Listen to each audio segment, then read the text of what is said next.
ہم دیکھتے یہ ہیں کہ میرے گھر میں تو آگ نہیں لگی نا. ارے نادان کیوں بھول جاتا ہے پڑوسی کی آگ اٹھ کر اس کی چنگاریاں اور اس کے شعلے اٹھ کر تیرے گھر میں داخل ہو کر تیرے گھر کو بھی تو جلا سکتے ہیں. اگر تو اپنے گھر کو آگ سے بچانا چاہتا ہے تو اپنے پڑوسی کے گھر کا بھی تو تحفظ کر. بھائی آج آپ دیکھیے لوگ جمع ہو کر اپنی گلی کے کونوں پر بیریئر لگا دیں. کیوں لگا دے بھائی؟ پھر یار ایک سیکیورٹی کمپنی کے گارڈ کو لے لیتے ہیں, پھر اب اتنا خرچہ ہوگا, اچھا مل کر طے کر لیتے ہیں. یہ ساری میٹنگ ہوتی ہے نہیں ہوتی؟ بھائی تو آپ اپنی کریں نا, اپنے گھر کو تالا لگائیں, الیکٹرانک لوک لگائیں, سیکیورٹی الارم لگا لیں, وہ سارا آپ نہیں, وہ سارا انتظام تو کیا ہے ہم نے, لیکن کوئی محلے میں آئے کیوں؟ اپنے گھر کو بچانے کے لیے تم نے محلے کی فکر کی تھی کہ تمہارے گھر میں کوئی چور و ڈاکو نہ آ جائے, مگر تم نے یہ پرواہ نہ کی کہ یہ بے حیائی کا سیلاب جو میرے محلے میں, میرے معاشرے میں, میرے گھر میں, میرے کنبے کے اندر آ گیا. ارے اس بے حیائی کے سیلاب کو بچانے کے لیے, اس کو بند باندھنے کے لیے کوئی 4 آدمی جمع کر کے نیکی کی دعوت دی.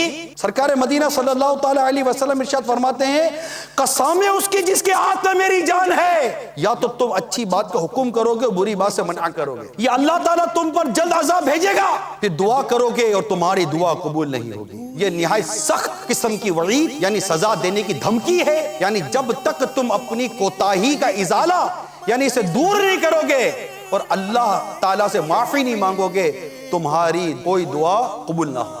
ہزارہ قسم کے گناہ, ہزارہ قسم کی بدکاریاں, ہزارہ قسم کی برائیاں ہمارے معاشرے میں پھیلی ہوئی ہیں. ان سب کو روکنے کی ہم سب کو مل کر کوشش کرنی پڑے گی.